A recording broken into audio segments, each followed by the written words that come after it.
सर्वांना नमस्कार. Arjun Mayuri love स्टोरीचे 163 episode यापूर्वीच अपलोड केलेले आहेत. कृपया ते सर्व एपिसोड ऐकण्यासाठी आपल्या चॅनलला भेट द्यावी आणि माझ्या प्रतिलिपी अकाउंटलासुद्धा तुम्ही फॉलो करा. आता राहुल अर्जुनला म्हणाला, अर्जुन पण आता बरा तुला वेळ मिळाला. छोटा मुलगा आणि मोठी मुलगी झोपले आहेत वाटतं. अर्जुन म्हणाला, नाही झोपले, ते घरी आहेत. मग चैतन्य म्हणाला, मग तू काय करतोयस? अर्जुन म्हणाला, आता मी चढतोय. तसा सचिन गालात हळूच हसला आणि राहुल तोंड वासून म्हणाला, काय इतक्यात लगेच? माकडा बायकोला व्यवस्थित तरी होऊ देशील की नाही? 1.25 महिना तरी होऊ दे. आणि लग्न करून हनीमून करणार होता ना? आणि त्या आधीच चढायला सुरुवात केली पण. राहुल आता नॉनस्टॉप बोलत होता आणि अर्जुन म्हणाला, बेने ऐकून तरी घे, घाट चढतोय मी. तू ना भाड्या सध्या वेगळ्याच विश्वात राहतोस ना तू, म्हणून असं होतंय तुला आणि असंच वाटतंय. आणि तुझी सोंगटी बसली की नाही अजून? राहुल म्हणाला, वर्क इन प्रोग्रेस, काम चालू आहे. अर्जुन म्हणाला, तू ना साल्या प्रॉपर मेहनत घेतच नाहीस. तुझ्या आधी तो चैतन्य नंबर मारेल असं वाटतंय मला. आणि चैतन्य हसून म्हणाला, पण अभि का नाही जॉईन झाला? अर्जुन म्हणाला, तो आता मी तुला मिठ्या मारून थकून निजला असेल. त्याला आता गणपती बसवायचा आहे ना, आणि तिकडे आता मध्यरात्र झाली असेल ना. तो अजगरासारखा विळखा घालून बसला असेल बायकोला. मग चैतन्य म्हणाला, अर्जुन ज्युनियर काय म्हणतोय? अर्जुन म्हणाला, चैतन्य काका माझ्याशी खेळायला किती पोरं काढणार असं विचारत होता. त्याचे सगळे हसायला लागले. आणि आता या पंचमहाभूतांपैकी एक भूत झोपलं होतं आणि ही चांडाळ चौकडी एकमेकांची चांगलीच इज्जत उतरवत होते. आणि चैतन्य म्हणाला, गप्प बस हलकट, त्या पोराला तरी सोड. तुझा वात्रटपणा त्याच्या नावावर नको खपूस. अर्जुन म्हणाला, ते बेनंसुद्धा लय वांड आहे. अरे रात्री थेट आंघोळ घातली ना बैलानं मला, डोक्यावर सुसू करून. आणि तसे सगळे खूप हसले आणि म्हणाले, आता आंघोळच नाही तर तीर्थ म्हणून सुद्धा तुला ते प्यावं लागेल. आणि त्याचा वात्रटपणा तर आत्ताच सुरू झाला. बाप से बेटा सवाई म्हणतात ते खोटं नाही. आणि अर्जुन म्हणाला, तो कितीही वात्रट असू दे, पण बाप हा बापच असतो हे लक्षात ठेवा. पण त्यानं सुसू केली आणि माझाच फायदा झाला. अर्जुन म्हणाला, कसला? तसा अर्जुन फार खुश होऊन म्हणाला, अरे या मस्त पावसाळी रोमॅन्टिक वातावरणात उबदार ब्लँकेटमध्ये बायकोसोबत झोपायला मिळालं, हा काही कमी फायदा आहे का? खूप भारी वाटत होतं यार. किती दिवसात तिला मिठी मारून झोपलो. आणि राहुल म्हणाला, तू ना अर्जुन किती हलकट आहेस रे, जरा चान्स सोडत नाहीस हा. आणि सासरवाडीत आहेस हेही विसरलास. आणि तू किती दिवस राहणार तिकडं? 3 वर्षाचा बॅकलॉग भरून काढणार वाटते तू. बायको बाळंतीण झाली म्हणून ती राहिली माहेरी, पण तुझं काय? अर्जुन म्हणाला, आणि बायको कोणाची आहे? तीही एकुलती एक. आणि मिळालेल्या संधीचं सोनं करता आलं पाहिजे राहुल. सचिन म्हणाला, पण अर्जुन आता बाळ झालं मग केव्हा काढणार मुहूर्त? अर्जुन म्हणाला, इतक्यात लवकरच, आणि कामाला लागूया. पण अर्जुन त्याआधी तू तुझ्या घरी जा बरं. सासरवाडीत राहून यार फिलिंग कशी येणार तुला? ती स्पेशलवाली थोडा तरी दुरावा राहू दे. अर्जुन म्हणाला, फिलिंगचं काय तेव्हा, ती तर कधीही कुठेही येते तिला पाहिली की. त्याची तुम्ही नका काळजी करू. आधी पत्रिकेचा मॅटर तयार करायला घ्या आणि माझ्या पोराचं नाव टाका छोटा निमंत्रक म्हणून. अरे पण नाव काय टाकायचं तुझ्या पोराचं? काय ठेवणार आहेस? अर्जुन म्हणाला, काय म्हणजे? ज्युनियर अर्जुनराव हेच टाकायचं सध्या तरी. अजून नाव नाही ठरवलं त्याचं, पण तुम्हाला काही सुचत असेल तर सांगा. तुमच्या बायका लावा कामाला. आणि राहुल म्हणाला, ओके, मी सांगतो गुलाबोला एक छानसं नाव सिलेक्ट करायला. पण मी काय म्हणतो अर्जुन, एखादं पुराणातलंच नाव पाहिजे नाही का? आणि अर्जुन म्हणाला, घटोत्कच आणि धृतराष्ट्र सोडून दुसरं कोणतंही चालेल. तसे सगळे हसायला लागले. आणि चैतन्य म्हणाला, मग पेंद्या ठेव, कसं वाटतं? तसे पुन्हा सगळे हसले. आणि अर्जुन चिडून म्हणाला, कुत्र्या तू समोर ये ना, मग सांगतो तुला कसं वाटतं ते. असलं नाव ठेवण्याआधी माझं पोरगं तरी बघ. त्याच्या रुबाबाला शोभेल असंच रुबाबदार नाव सुचवा. नाव कसं लांब लचक पाहिजे आणि त्याच्या पर्सनॅलिटीला शोभलं पाहिजे. राहुल म्हणाला, मनमोहन ठेवायचं? तसा या नावाचा गुण तुझ्यातच आहे. तू तुझ्या पोराचं नाव ठेवूया आपण. इतरांच्या मनाला मोहिनी घालणारा मनमोहन. अर्जुन म्हणाला, नको ते मग सचिन म्हणाला, अभिमन्यू ठेवूया. महाभारतातल्या अर्जुनच्या मुलाचं नावसुद्धा अभिमन्यू होतं. मग या अर्जुनच्या मुलाचं नावसुद्धा अभिमन्यू कसं वाटेल? राहुल म्हणाला, नको, त्या अभिमन्यूचं काय झालं होतं बघितलं ना. आणि आपल्यामध्ये 2-2 अभि नकोत. एकटा डॉलर बाबू आहे तो बास. नाहीतर या अभिला हाक मारली की तो अभि पळत सुटायचा. अर्जुन म्हणाला, नाव तसं छान आहे पण नको यार. इंग्लिशमध्ये शेवटी यू लागतो ना त्या नावात. आणि अर्जुन म्हणाला, अर्जुन, अरे ज्युनियर अर्जुनच नाव खूप छान आहे, तेच राहू दे. आणि बायकांना सांगतो शोधायला, बघू काय सापडतं का. मग सचिन म्हणाला, दक्ष हे नाव कसं आहे? अर्जुन म्हणाला, अक्षरांची कंजूसी नको, नाव 4 अक्षरी हवं, काना मात्रा वेलांटी हवी आणि वरूनच पाहिजे. आता बघा आणि सांगा.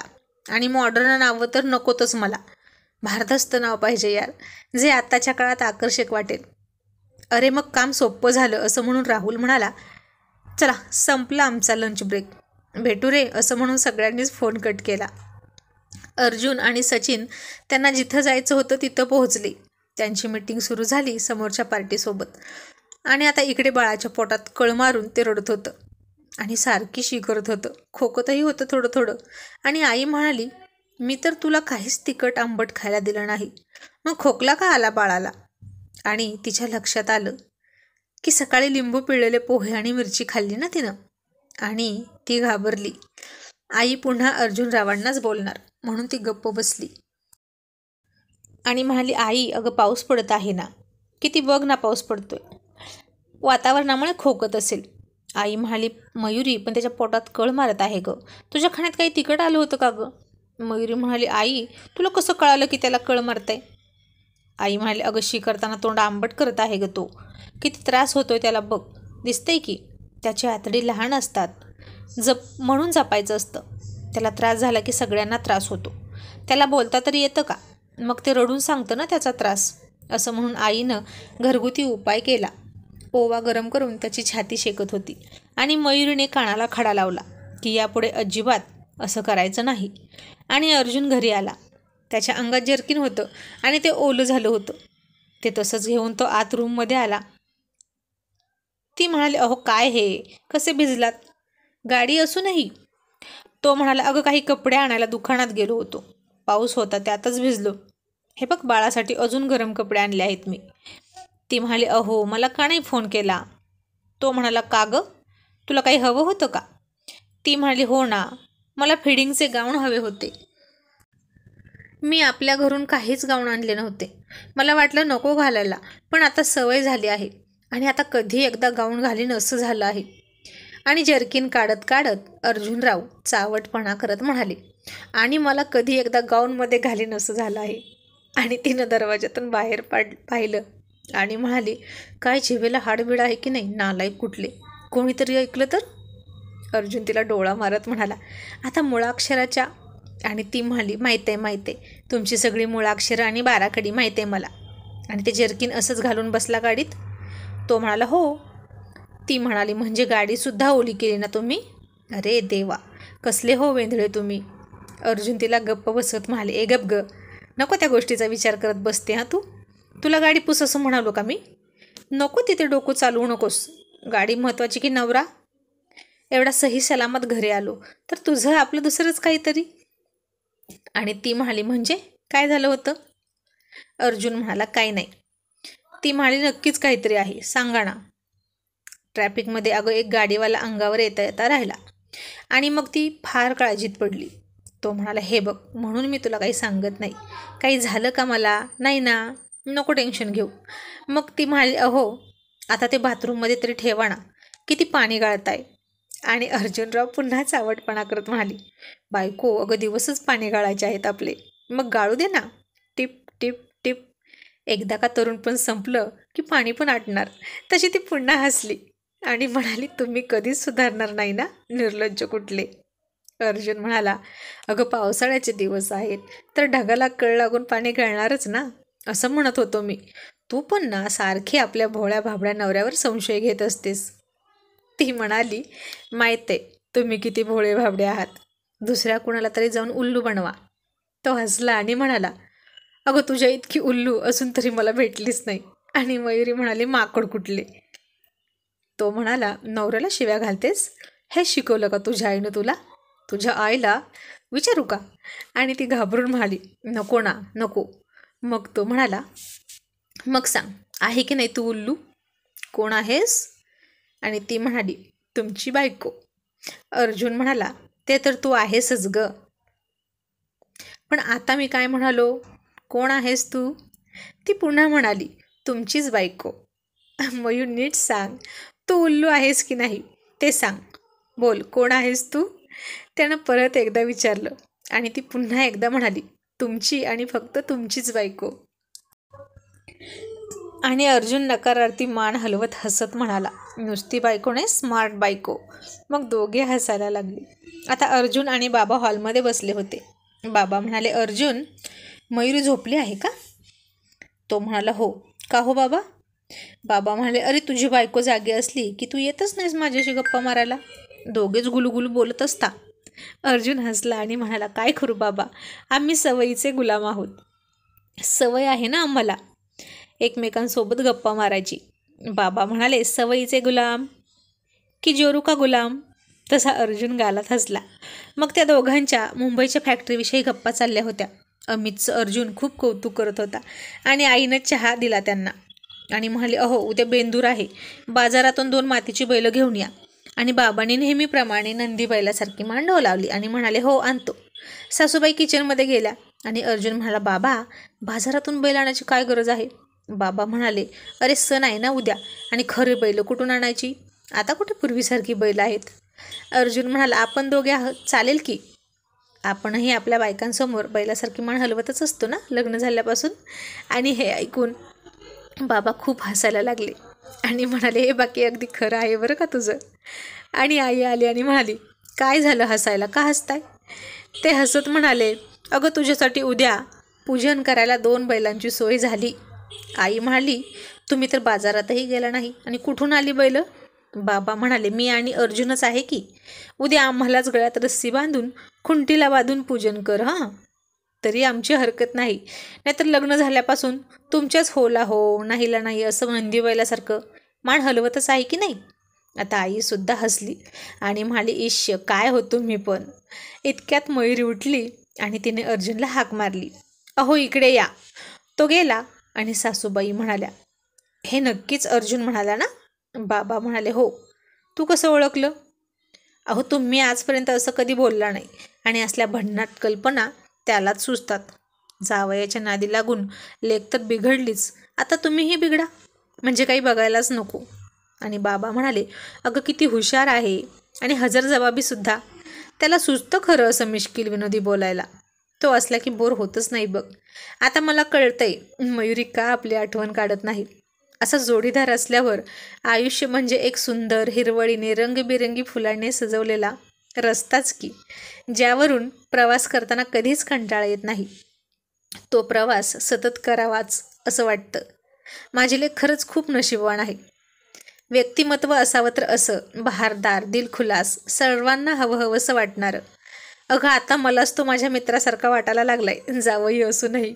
नाहीतर आपले चिरंजीव तोंडात जीव नसल्यासारखे अजिबात बोलत नाहीत. आई म्हणाली, तुमचाच मुलगा आहे ना तो? बाबा म्हणाले, हो, पण तो गेलाय तुझ्यावर. आणि पुन्हा एकटेच हसायला लागले आणि गाल फुगवून ती म्हणाली, आता नाही येत एखाद्याला तुमच्या जावयासारखं हजरजबाबी बोलायला, तर काय करायचं त्यानं? बाबा म्हणाले, हो मग माझा जावई आहेच हिरा. माझ्या मयुरीला चुकून का होईना पण योग्य वर मिळाला. अगं आता मॉर्निंग वॉकला गेल्यावर सुद्धा 4 लोक त्याच्याशी बोलायला थांबतात. का तर त्याच्याशी बोललं की काहीतरी चेतना मिळते, शिकायला मिळतं म्हणून. मग इकडे अर्जुन तिला म्हणाला, मयू अगं तुझी आई ना आता सेम तुझ्यासारखी लाजली, इश्य म्हणून. आणि ती म्हणाली, अहो मी तिच्यासारखं लाजते असं म्हणा ना. तो म्हणाला, अगं हो विसरलोच. पण मयू किती दिवस झाले? नाही, महिने झाले तू तशी लाजलीच नाही गं. मी खूप मिस करतोय ते सगळं. ती हसून म्हणाली, सब्र का फल मिठा होता आहे अर्जुनराव. आणि तिचं ते पूर्वीचं वाक्य ऐकून त्याला ते दिवस आठवले, त्या दोघांच्या रोमॅन्सचे. मग बाबा म्हणाले, ऐक आता 1.25 महिना होईलच तिला. लग्नाची तयारी करायची आहे, धूमधडाक्यात पुन्हा एकदा. काय व्हायचा तो खर्च होऊ दे. आई म्हणाली, अहो पण त्यासाठी पैसे किती लागतील? आपण एकाच लग्नासाठी इन्व्हेस्ट केली होती ना रक्कम. बाबा म्हणाले, आहेत माझ्या काही FD आपल्या म्हातारपणासाठी ठेवलेला. आता म्हातारपणाची तर काळजी नाही. आपली सूनही आणि जावईसुद्धा दोघेही चांगले आहेत. मोडून टाकूया त्या FD आणि करूया लग्न. हे अर्जुन ऐकलं आणि म्हणाला, अजिबात नाही मोडायचं बाबा. ती तुमच्या आयुष्यभराची कमाई आहे. तुम्हाला गरज असो नसो पण ती तुमच्याकडेच राहू द्या. या लग्नाचा सगळा खर्च मी स्वतः करणार आहे. And that's final. बाबा म्हणाले, अर्जुन लग्न आमच्या मुलीचंही आहे. अर्जुन म्हणाला, बाबा लग्न आता माझ्या बायकोचं आहे, कारण आता ती तुमची मुलगी नाहीच आणि माझ्या बायकोच्या लग्नाचा खर्च मीच करणार. असं म्हणून तो आत गेला सुद्धा. आणि बाबा म्हणाले, बघितलं आहे की नाही हिरा, आता नातवाची दृष्ट काढताना जावयाची सुद्धा दृष्ट काढा. आणि सासूबाई म्हणाल्या, फक्त जावयाचीच कशाला, आता सासऱ्याची सुद्धा काढते की दृष्ट, ते तरी काही कमी हिरा आहेत का? आणि हे ऐकून बाबा खूप हसायला लागले आणि म्हणाले, मग उद्याचा मुहूर्त चांगला आहे, उद्या दृष्ट काढ